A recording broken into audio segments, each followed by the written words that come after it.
विश्वास शुद्धतेचा, आनंद आरोग्याचा, शुभ कार्य असो वा कोणताही कार्यक्रम, आनंदाच्या बासुंदी, श्रीखंड आणि आईस्क्रीमची चवच न्यारी.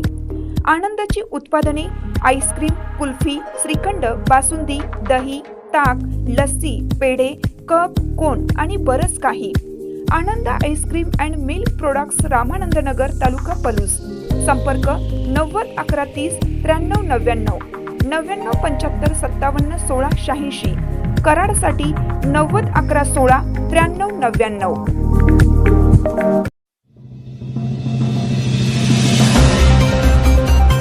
मिरजेत 2 अल्पवयीन मुलांची विक्री प्रकरण उघड. महिलेसह 6 जण ताब्यात. मिरज शहर पोलीस ठाण्याच्या हद्दीत 2 अल्पवयीन मुलांची बेकायदेशीर विक्री केल्याचा धक्कादायक प्रकार उघडकीस आला असून या प्रकरणी एका महिलेसह 6 जणांना पोलिसांनी ताब्यात घेतलं आहे. या घटनेमुळे मिरज शहरात मोठी खळबळ उडाली आहे. जिल्हा बाल संरक्षण कक्षाकडून मिळालेल्या माहितीनुसार मनीषा रोहित जाधव, राहणार सुभाषनगर, सांगली, हिने स्वतःच्या 2 लहान मुलांना बेकायदेशीर पद्धतीने दत्तक देण्यासाठी प्रत्येकी 20,000 रुपये घेऊन विक्री केल्याची माहिती समोर आली. ही बाब लक्षात येताच बाल संरक्षण विभागाने तात्काळ मिरज शहर पोलीस ठाण्यात माहिती दिली. मिळालेल्या तक्रारीनुसार पोलिसांनी तात्काळ गुन्हा दाखल करून तपासाला सुरुवात केली. प्रकरणाचे गांभीर्य ओळखून पोलीस अधीक्षक संदीप घुगे व अपर पोलीस अधीक्षक कल्पना बारवकर यांच्या मार्गदर्शनाखाली उपविभागीय पोलीस अधिकारी प्रणिल गिल्डा तसेच पोलीस निरीक्षक किरण बोगले यांनी तपासाची सूत्रे हाती घेतली. तपासादरम्यान आरोपी महिला व अन्य संबंधितांना ताब्यात घेण्यात आलं. त्यामध्ये मनीषा रोहित जाधव, राहणार बाळूमामा मंदिराजवळ, सुभाषनगर, सांगली; उमाजी गणेश लोंढे, राहणार शासकीय दूध डेअरी कॉलनी, मिरज; सुरेखा चंद्रकांत लोंढे, राहणार कलेपूर चाळ, मिरज; टायगर पुंडलिक लोंढे, राहणार कलेपूर चाळ, मिरज आणि संजय दिलीप गारोळी, राहणार लक्ष्मीनगर, जुना बुधगाव रोड, सांगली यांचा समावेश आहे. या कारवाईत पोलीस उपनिरीक्षक विनायक मसलगे, स्नेहा शिंदे, पोलीस हवालदार प्रवीण घवळे, नितीन मोरे यांच्यासह इतर पोलीस कर्मचाऱ्यांनी सहभाग घेतला. दरम्यान मिरज शहर पोलीस ठाण्याकडून पुढील तपास सुरू असून संबंधित बालकांच्या सुरक्षिततेच्या दृष्टीने आवश्यक ती कार्यवाही करण्यात येत असल्याची माहिती पोलिसांकडून देण्यात आली आहे. 17/2/2026 रोजी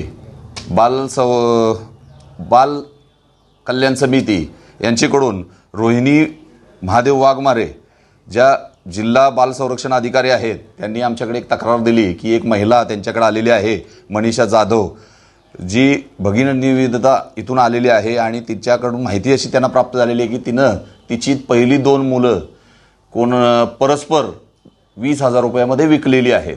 अशा माहितीवरून आम्ही चौकशी केली. चौकशी केल्यानंतर सदर मुलं ही त्यांनी माधवनगर या ठिकाणी संजय गोसावी यांना एक मुलगा दिल्याचे, दत्तक म्हणून दिल्याचे व दशरथ तुकाराम लोंढे, रेल्वे कोल्हापूर चाळ, मिरज या ठिकाणी दिले असल्याची माहिती दिली.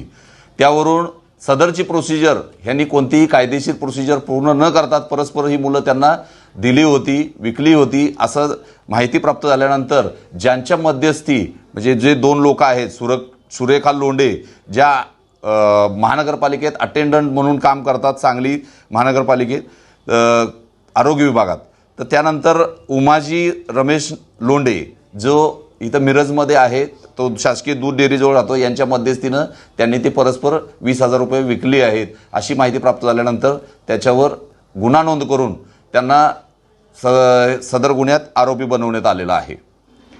तर दोन्ही मुलं ही पाठक बाल कल्याण समितीच्या बालन्याय समितीच्या ह्याच्यानुसार पाठक अनाथालय मिरज या ठिकाणी ती दोन्ही मुलं जमा केलेली आहेत. कारवाई पुढे सुरू आहे.